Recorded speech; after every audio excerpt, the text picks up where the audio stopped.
now, White House correspondent for the New York Times, Zolan Kanno-Youngs, Republican strategist Liam Donovan, and Democratic strategist Ameshia Cross. Glad to have you all here. Ameshia, let me begin with you because it was more than an hour, frankly, of an in-depth conversation between Charlemagne the God and callers and Vice President Kamala Harris. She sounded confident, people believe, and they are giving her some praise for the actual conversation. But what do you take away from it? How did she do in your mind? I thought she did really well. And to be honest with you, coming into this, I did not have a lot of faith just Why? because Charlemagne has historically not been that kind to, we know that he wasn't that kind to Joe Biden, but we also know that he drove a lot of the conversation around black men pushing towards looking somewhere else. And I think that at this point in the election cycle, it matters to talk about the issues that matter to black men, why they are where they are, why many of them were considering either voting for Trump or sitting this race out entirely. And I think she went into those things, specifically around questions about her record of law enforcement when she was in California, questions about particularly what that opportunity economy means for black Americans, specifically black men, questions about what that would mean for them, what her policies mean for them specifically, because I think one of the things black men have been dying to hear, not just from her, but from the Democratic Party writ large, is what are you all doing for us? Because what we know is that from statistics, when it comes to housing, when it comes to education, when it comes to employment, black men have gotten a short end of the stick for generations in this country.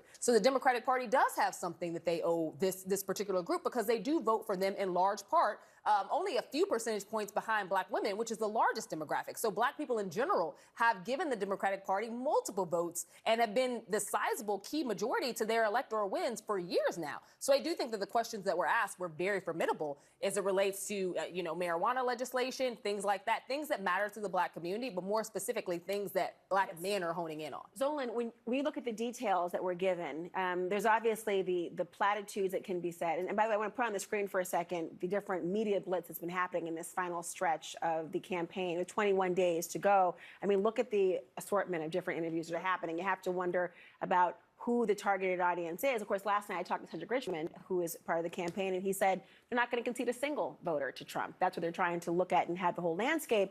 But in terms of the details Ameshia is talking about and what's desired, did she make the case? Have the details been given about what specifically one can do to achieve the objective she's talking about?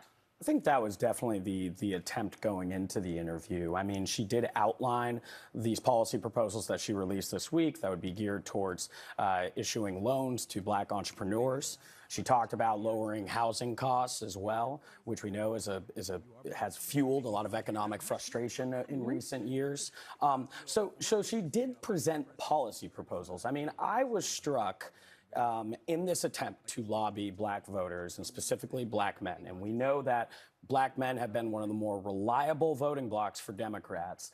But, that Democrats are increasingly concerned about wavering support according to polls. But they have been reliable second to black women. I was struck by, in her lobbying effort, the difference in her tone from former President Barack Obama last week. There wasn't a lot of admonishing in this interview. It was more so trying to outline proposals, and she did say, I need to earn your vote. She tried to do that with a specific focus on the economy, which we know has been a political vulnerability for this administration, as well as outlining other policies such as addressing housing and legalizing marijuana as well. Well, the tone as well, she did sharpen her attacks against Trump. I mean, she does have a stark contrast between Obama and what she said. And frankly, Obama appears to be the outlier in the way the campaign for Harris has already approached their conversations about black men. But listen to the way in which she's been speaking about Trump specifically, Liam. Listen. The man is really quite weak. He's weak. It's a sign of weakness that you want to please dictators and seek their flattery and favor. Donald Trump is about taking us backward. The other is about fascism. Why can't we just say it? Yes, we can say that. Yeah. He is achieving his intended effect to make you scared. Liam, the tone is different. Obviously, she's talking about weakness. The polling suggests that voters think that he is strong compared to Harris. She's pointing out targeted portions of what I think the electorate, at least the polls of likely voters, are showing. Is this an effective strategy that you think will be motivating for the persuadable voters? Well, there's two things going on right here. Number one, we've seen this from the debate onward. The campaign and Harris in particular has been exceptional at trolling Trump at every turn, trying to turn his strengths into weaknesses and trying to pick at things that he will react to and perhaps provoke him into doing or saying something that makes himself the center of attention. So I think that's part of it. The other piece of this is the growing gender gap and the split screen of Trump going to Georgia to talk to women and Kamala Harris going to shore up a strong voting bloc for her at a time when the gender gap is growing while the racial polarization is actually gradually kind of, at least if the polls are correct, is sort of coming to a little bit closer. But to the question of going after weakness and strength, I think that's something that you could point to in the appeal of Trump to men, particularly Hispanic men, African-American men. So I think that's the key there, is trying to go in there and try to, keep that, leakage to Trump as limited as possible. Well, before you answer this question, I do want you to talk about this, Zolan, and because I can't get enough of the fact that Trump called himself the father of IVF. Can I just say it again? He is saying that he is the father of IVF. This is a taped town hall with Fox News. It's going to air tomorrow. And he says that he was the father of IVF, and also acknowledged, by the way, that some state abortion restrictions are, quote, too tough and are going to be redone. Just think about this period of time before the election, how pivotal an issue abortion has been traditionally in modern American political history. And for him to now say this aspect of it, it's very, very strange. Reproductive rights has been one of the pivotal, most important issues in this election, in this election cycle.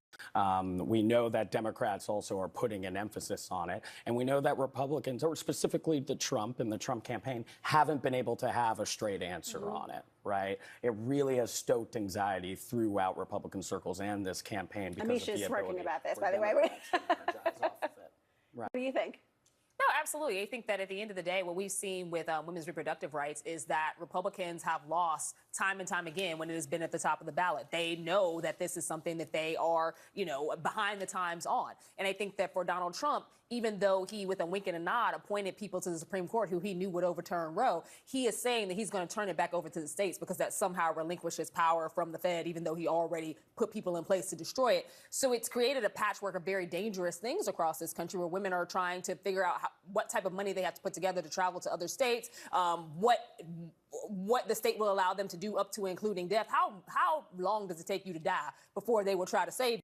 I think that at this point, it is him trying to run back the clock on some of the things that he's already put in motion, but also understanding that women's reproductive rights is something that Republicans are losing on majorly. So we see him trying to shapeshift in real time. The fact that he also got a question about reproductive rights as well in this town hall with a crowd that was applauding for him pretty energetically throughout. But he got a question from somebody in the crowd about this as well. It just shows how this issue is resonating and important kind of across party lines as well. Well, it's also because 54% of the voting electorate is women. So women, obviously, this is one of their top issues, regardless of, what political stripe you happen to be on. But he recognizes that he has never polled very well with women. This is one that he has literally dug himself in the hole for. Well, he also understands that the party generally, he doesn't have strong feelings about these things. He understands that the party generally is out of step with where most voters are. And so does his wife, which is why she came out and made some interesting comments. But if you try to think about what the heck is he talking about, father of IVF stuff, if you go back to when the initial decision came down in Alabama, he was the first to realize, this is terrible for me. I need to go out there and fix this. And that's what he did the next day, was tell the legislature, you better fix this now. And sure enough, they did. As far as Trump is concerned, history started when he heard about the issue. So I think that's where father of IVF I guess I just look at father of IVF as something different. I think if you've invented it, you've had some hand in it. But you know what? These details, nice spin on that. Let me ask you though about, I think so. But let me ask you this, because there is a news interview tomorrow with Bret Baier on Fox News. I'm curious to hear your stance on this, particularly because Trump is now claiming that Fox News has lost its way after announcing that particular interview. It's actually her first time on Fox News, and she may be doing a Joe Rogan podcast. We're getting some murmurings about that.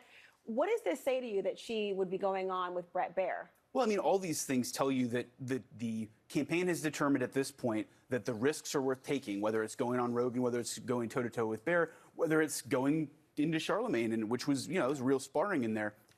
They know she has to do a little bit more. She has to pass this threshold. People know how they feel about Donald Trump. They're not quite sure on her. They're giving her a chance and aren't against her yet, but she needs to clear that threshold. So going in and getting independents and Republicans, I think that's an important Worth it? goal. I mean, for the campaign, I can understand what they're going for. It reminds me of having Liz Cheney go out with the vice president. You know, there are conservatives out there that are getting tired of the rhetoric of a former president, and they're going to try to make an appeal for those voters. I also think this interview, as well as the clip you played earlier on Charlemagne, where she agreed with his assertion that Trump's view and vision for the country represents fascism. I just remember covering Vice President Harris when she came into the administration. I know she says it's discipline, but her aides and allies also thought that she was overly cautious at one point in public. And when she would deliver speeches and go out, that she wasn't as willing to take as many risks and go on the offensive. I see this interview, as well as the Fox News interview, as almost starting to follow the advice that aides had called for, to show the person that they see behind closed doors, or the person they described to me that they would see behind closed doors, and now go on the offensive in public with only weeks left. 21 days away, and again, almost 1 million people have already cast or more have cast their ballots already. That record number in Georgia. We'll see how it all works out. Everyone, stay with me. We got more to talk about.